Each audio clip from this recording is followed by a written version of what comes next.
अब हम देखते हैं guiding values of the Indian constitution. वो कौन कौन से वैल्यू रहे हैं, वो कौन कौन से मूल्य रहे हैं जिन्होंने गाइड किया है भारत का जो कॉन्स्टिट्यूशन है, संविधान है, उस बात को। मतलब किन चीज़ों से प्रेरित रहा है हमारा संविधान, क्या चीज़ें हैं जिनको इनको वो करना है, कंप्लीट करना है। इसके लिए दिया है the dream and the promise, मतलब हमारे जो सपने थे और वो वादे जो हमने किए थे।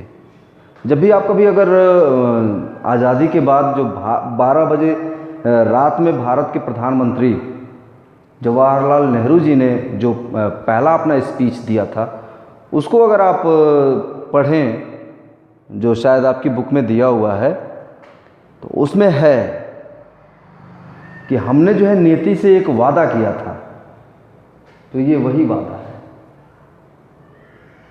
और ये सपने, जिन सपनों को लेकर के हमारे उन नेताओं ने आज़ादी की लड़ाई लड़ी थी, तो ये लड़ाई के सपने और वो वादे जो उन जनसमूह को किया गया होगा, लोगों को किया गया होगा, और ये जो चीज़ें, जैसे कि नेहरू जी के बारे में मैंने मतलब देखा तो नहीं है, सुना हुआ है, पढ़ा हुआ है, तो उसमें ये चीज़ें हैं कि एक बार जो है आज़ादी के बाद वो रिफ्यूज़ी कैंप में गए हुए थे और वहाँ एक बूढ़ी महिला ने उनका जो है कॉलर पकड़ लिया, कहा कि ये दिन दिखाने के लिए तुमने हमको आज़ाद कराया है।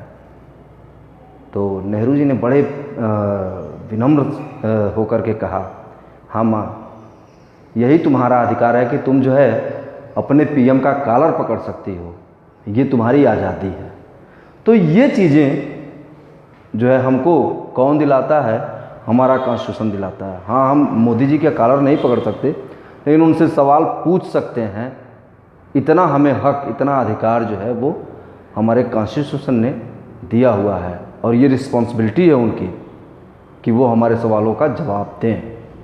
ठीक है, तो ये चीज़ें रही हैं।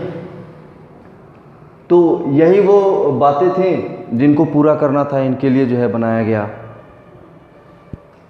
फिर इसके बाद से बात आती है फिलॉसफी ऑफ द कॉन्स्टिट्यूशन,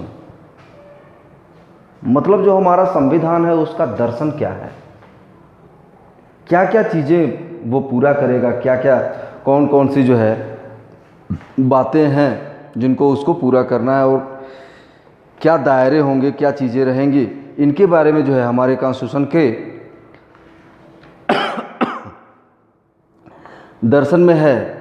तो जब हम कॉन्स्टिट्यूशन का जो प्रेम्बल देखते हैं, जो उसकी प्रस्तावना है, वो पूरा का पूरा जो है प्रेम्बल, वही जो है हमारे कॉन्स्टिट्यूशन की आत्मा है।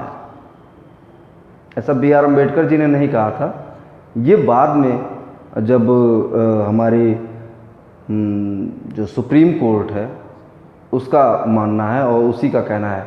अब आत्मा इस सेंस से है कि भाई बहुत सारी चीज़ें जब लफड़े फंसते हैं तो इसी से जो है उसका सॉल्यूशन निकाला जाता है।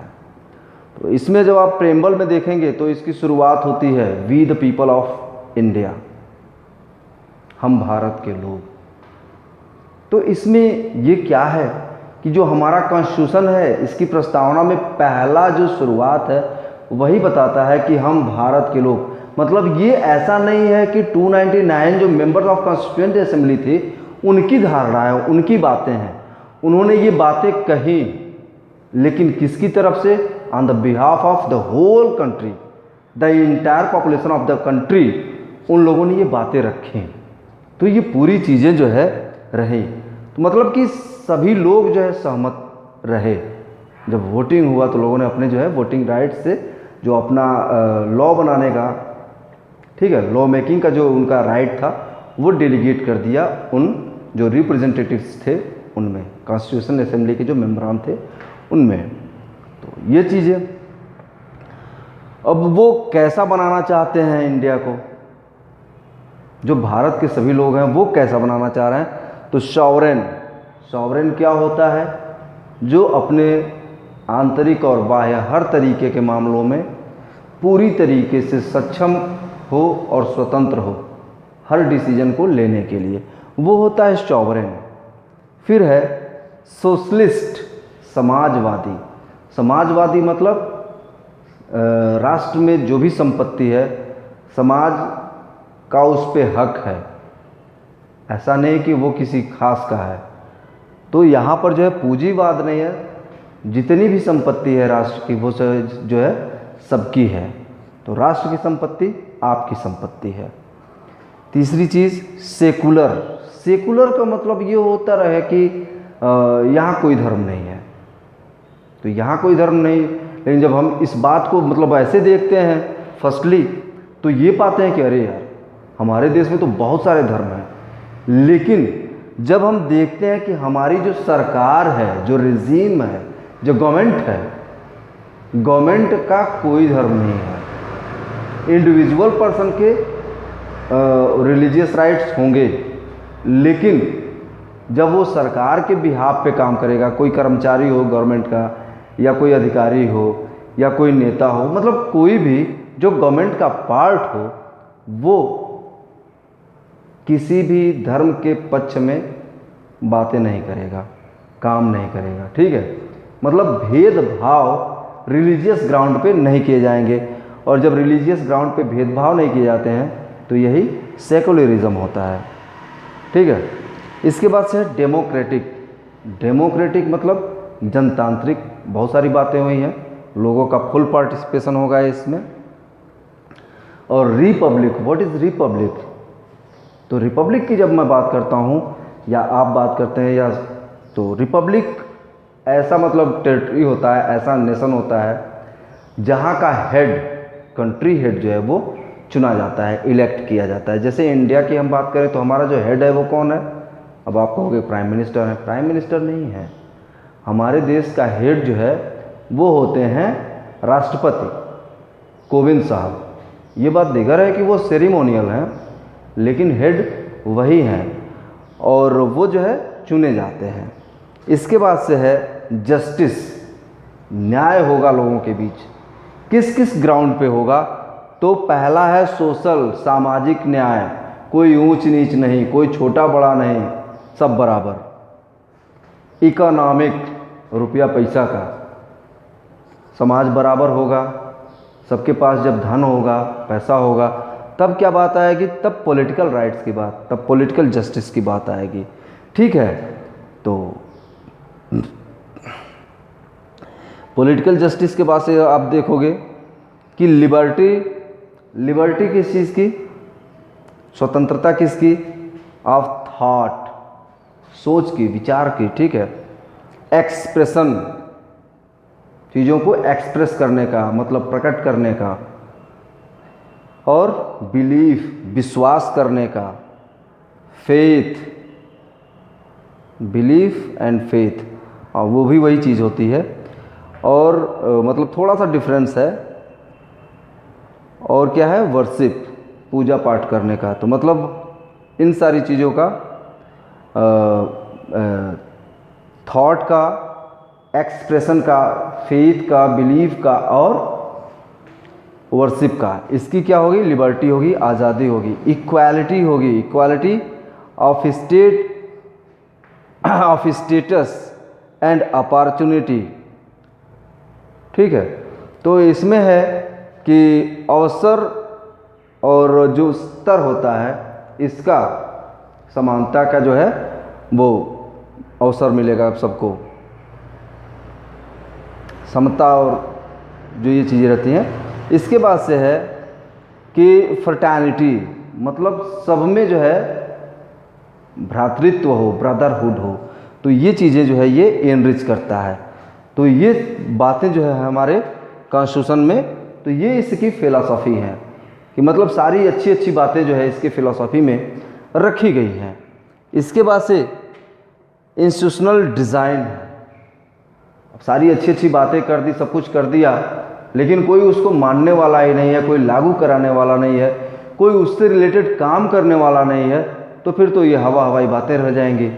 और इसके लिए जो है इंस्टीट्यूशंस डिज़ाइन किए गए, और ये सारी चीज़ें भी जो है हमारे कॉन्स्टिट्यूशन में मेंशन है। जैसे आप बात करो तो फर्स्टली सिटीजनशिप की बात आती है, लेकिन सिटीजनशिप से पहले जो है इंडिया, इसकी टेरिटरी, इसके स्टेट्स, ये आते हैं, इसके बाद सिटीजनशिप आता है, फिर लोगों के राइट्स, फिर डायरेक्टिव प्रिंसिपल्स हैं कि किस तरीके से क्या क्या चीज़ें होनी चाहिए। उसके बाद से फिर जोड़ा गया है स्वार्ट सिंह कमेटी की रिकमेंडेशन पे FDs, फंडामेंटल ड्यूटीज़, जो हमारी ड्यूटीज़ हैं, क्या हमारा कर्तव्य होता है देश के प्रति। इसके बाद से आप देखोगे तो यूनियन गवर्नमेंट, फिर सेंट्रल लेवल, मतलब जो एपेक्स हमारा कोर्ट है उससे रिलेटेड चीज़ें हैं। एपेक्स कोर्ट के बाद से आप जाओगे तो एक इंस्टीट्यूशन है कैग, अक्सर आप लोग सुनते होंगे CAG। तो CAG जो है वो क्या करता है, CAG का काम ये होता है कि पब्लिक फंड से एक भी रुपया जहाँ पर भी खर्चा हो, मतलब कहीं भी कोई भी रुपया अगर गवर्नमेंट का खर्चा होता है तो वो उसकी जांच करता है, और उसमें अगर कहीं भी अनियमितता पाई गई तो वो जो है फिर रिपोर्ट बना करके संसद के सामने पेश करता है। तो ये चीज़ें, तो कहीं ये सारी चीज़ें ना हो इसके लिए कैग है, ठीक है। फिर स्टेट और जो यूनियन गवर्नमेंट है इसके बीच जो है जो भी रिसोर्सेज हैं उनका आवंटन, उनका डिस्ट्रीब्यूशन किस तरीके से हो, इसके लिए वित्त आयोग है, ठीक है। फिर आप देखो तो पार्लियामेंट, उसके हाउसेस, किस तरीके से बिल्स आएंगे, कैसे बजट और क्या चीज़ें रहेंगे। इसके बाद से फिर स्टेट गवर्नमेंट के ऐसे ही पदाधिकारी आते हैं जैसे गवर्नर हैं, और गवर्नर के बाद से आप बात करोगे तो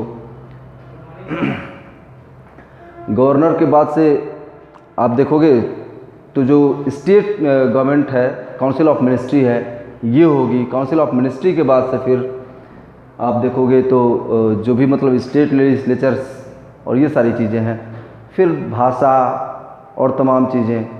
फिर आप देखोगे तो इसी में जो है आपात उपबंध, बहुत सारे मतलब इस तरीके की चीज़ें हैं।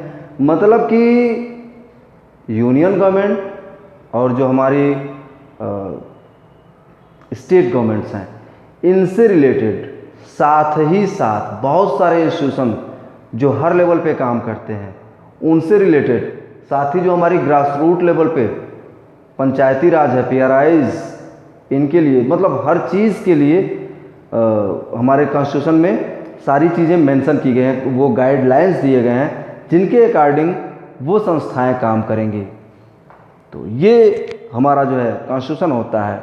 कुछ चीज़ें मैं बुक से एक्स्ट्रा बता दूं आप लोगों को कि जो हमारा कॉन्स्टिट्यूशन होता है वो एक लाइव डॉक्यूमेंट होता है, और लाइव डॉक्यूमेंट का मतलब ये होता है कि वो जीवित है।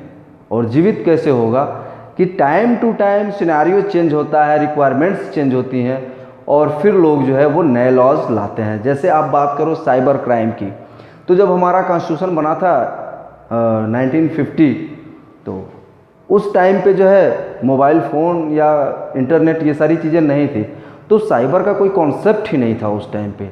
लेकिन इसके बनने के बाद से आप देखिए, मतलब जैसे ये चीज़ें आई हैं तो वैसे ही अमेंड किए गए हैं और नए एक्ट बनाए गए हैं, लॉज बनाए गए हैं, और इसके थ्रू जो है साइबर क्राइम को कंट्रोल करने की बात और जो भी साइबर एक्टिविटीज़ हैं उनको रेगुलेट करने का काम। तो ये इस तरीके की सारी चीज़ें हैं जो हमारे कॉन्स्टिट्यूशन के थ्रू होती हैं, और इसके लिए जो है अमेंड किए जाते हैं, और ये सारी चीज़ें जो है वो हमारे कॉन्स्टिट्यूशन में जोड़ी जाती हैं। तो इस तरीके का जो काम होता है, तो यही चीज़ें बताती हैं कि हमारा जो कॉन्स्टिट्यूशन है या किसी भी कंट्री का जो कॉन्स्टिट्यूशन होता है वो एक लाइव डॉक्यूमेंट होता है। Thank you.